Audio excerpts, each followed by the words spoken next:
अगर आपने अब तक हमारे चैनल को सब्सक्राइब नहीं किया तो प्लीज़ सब्सक्राइब करें और बेल आइकन को ज़रूर प्रेस करें।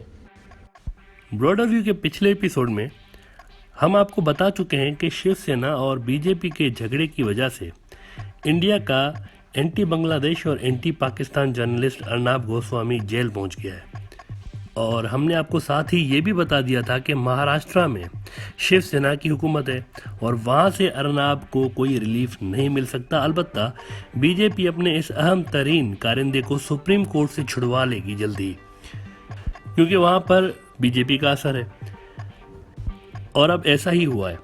गोस्वामी को छुड़ाने के लिए महाराष्ट्र हाई कोर्ट से पहले रुजू किया गया बीजेपी के समर्थकों की जानिब से, लेकिन उन्हें उसमें नाकामी हुई। और उसके बाद बीजेपी के ये जो समर्थक थे, इन्होंने सुप्रीम कोर्ट से रुजू किया और वहाँ पे कई हफ्तों का प्रोसेस एक ही दिन में सुप्रीम कोर्ट ने कंप्लीट करके गोस्वामी को जमानत पर आज़ाद कर दिया। इससे एक बार फिर इंडियन सुप्रीम कोर्ट एक्सपोज हो चुकी है और जो लोग इस अंधे कानून पर तनकीद कर रहे हैं इंडिया के अंदर, इनको हरास करने के लिए कंटेम्प्ट ऑफ द कोर्ट की आड़ में डराया और धमकाया जा रहा है ताकि कोई भी इस जुल्म पे आवाज़ ना उठा सके। लिहाजा अब देखना यह है कि क्या वीएचपी की तरह शिवसेना भी बीजेपी के कंट्रोल में आ जाती है, क्या बीजेपी इसको कंट्रोल करने में कामयाब हो पाती है, और क्या गोस्वामी साहब को बीजेपी कोई रिलीफ दिलवा पाएगी। क्योंकि इंडिया में भले ही बीजेपी की हुकूमत हो, लेकिन महाराष्ट्र में शिवसेना ही कंट्रोल करती है और महाराष्ट्र में शिवसेना की मर्जी के बिना कुछ नहीं होता। लिहाजा अब ये दो बड़े चैलेंज है बीजेपी के लिए। एक तो अर्नाब गोस्वामी को छुड़ाना है उन्होंने, क्योंकि अगर अर्नाब गोस्वामी को सजा हो जाती है इस केस में तो ये बीजेपी के लिए नुकसानकार हो सकता है। वो सारे लोग जो कि बीजेपी के लिए इस वक्त नाजायज़ काम भी कर रहे हैं, उनके लिए ये एक एग्जाम्पल सेट हो जाएगा कि कल को अगर उनके साथ भी कुछ ऐसा होता है तो अर्नाब गोस्वामी की तरह बीजेपी उनको भी डंप कर सकती है। अलबत्ता ये बात तय है कि सुप्रीम कोर्ट से या फिर पार्लियामेंट के जरिए बीजेपी अर्नाब गोस्वामी को इस मसले से निकाल लेगी, क्योंकि जैसा कि हम पहले भी कह चुके हैं कि उनकी जो फैक्ट प्रोपेगेंडा मशीनरी है बीजेपी की, उसका सबसे अहम जो प्लेयर है ये अर्नाब गोस्वामी ही है।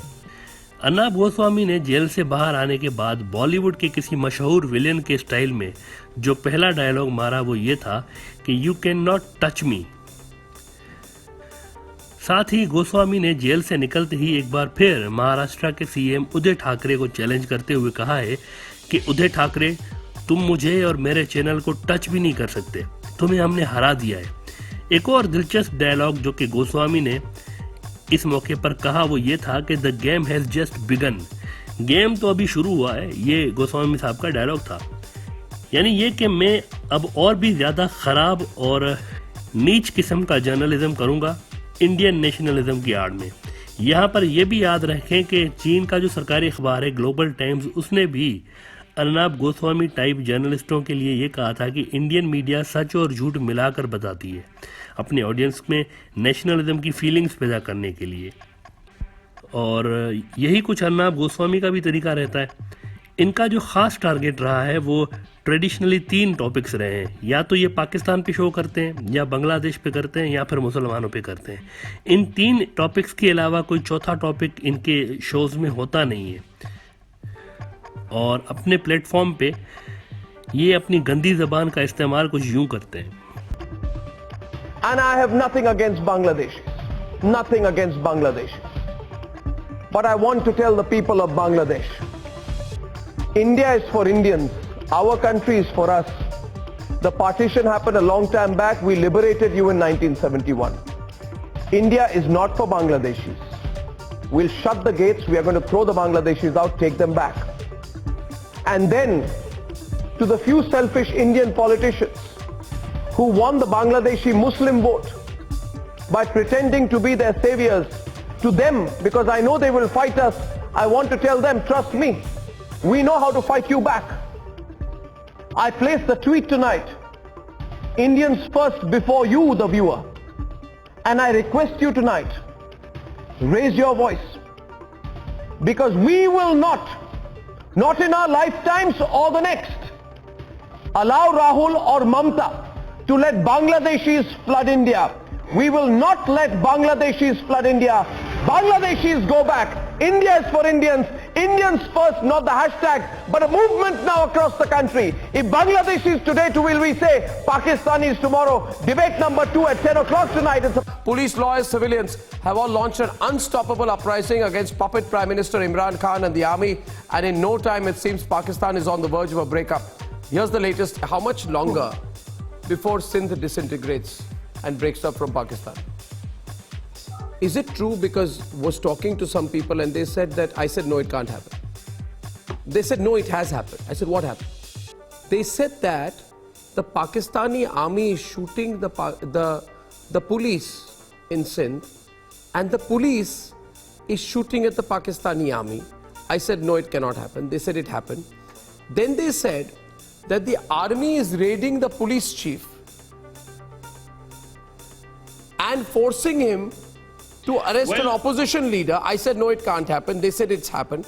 इसके अलावा इनके और भी ऐसे ऐसे बेहुदा कलमात हैं जो कि वो बांग्लादेश, पाकिस्तान और मुसलमानों के खिलाफ इस्तेमाल करते रहते हैं, लेकिन वो हम यहाँ पर अपने शो में नहीं बता सकते क्योंकि इनके वो अल्फाज इखलाक से गिरे हुए हैं और उनमें इस किस्म की ज़बान इस्तेमाल की गई है कि उनको यहाँ पर दोहराया नहीं जा सकता। अलबत्ता अब जो उन्होंने अपना नया चौथा टारगेट बनाया हुआ है वो उदय ठाकरे बनाया हुआ है। ये दिलचस्प बात है। पहले इनके 3 टारगेट थे जैसे कि हमने आपको बताया। नंबर 1 पे पाकिस्तान था, नंबर 2 पे मुसलमान थे, नंबर 3 पे बांग्लादेश था और अब चौथा टारगेट जो इनका है वो उदय ठाकरे है। अर्नब गोस्वामी बीजेपी को इतने प्यारे हैं कि उनकी अरेस्ट पे बीजेपी के एक और अहम नेता जो कि एंटी बांग्लादेश बयानात की वजह से मशहूर हैं, अमित शाह साहब, इन्होंने इतना दुखी ये हो गए दिल से कि इन्होंने टूटे हुए दिल के साथ कहा था कि गोस्वामी का जो अरेस्ट है ये फ्रीडम ऑफ एक्सप्रेशन पे हमला है। लेकिन ये अजब बात है कि बीजेपी के नेता फ्रीडम ऑफ एक्सप्रेशन की बात कर रहे हैं कि जिनके दौर में इंडिया दुनिया के सबसे ख़तरनाक तरीन मुल्कों में से एक बन चुका है जर्नलिस्टों के लिए। इनफैक्ट मशहूर मीडिया वॉचडॉग द हुट और रिपोर्टर्स विदाउट बॉर्डर्स के मुताबिक एशिया का जो सबसे ख़तरनाक मुल्क है वो इंडिया है जर्नलिस्टों के लिए। और ये मौसूफ अमित शाह साहब हैं कि फ्रीडम ऑफ एक्सप्रेशन की बात कर रहे हैं। बहरहाल ये बात तो तय है कि गोस्वामी जी बांग्लादेश और मुसलमानों के खिलाफ शो करना बंद नहीं करेंगे क्योंकि ये इनकी रोजी रोटी है। ये बीजेपी का मेन उनका वोट बैंक है, ये मेन उनकी लाइन रही है। लिहाजा गोस्वामी इसमें तो बीजेपी की लाइन लेकर ही चलेंगे। लेकिन देखना ये है कि क्या गोस्वामी बाबू शिवसेना के खिलाफ मजीद शोज करेंगे या नहीं करेंगे, ये इंपॉर्टेंट बात है जिसको देखना पड़ेगा। Bangladeshis are Bangladeshis and they have grown and expanded within India, within the state of Assam.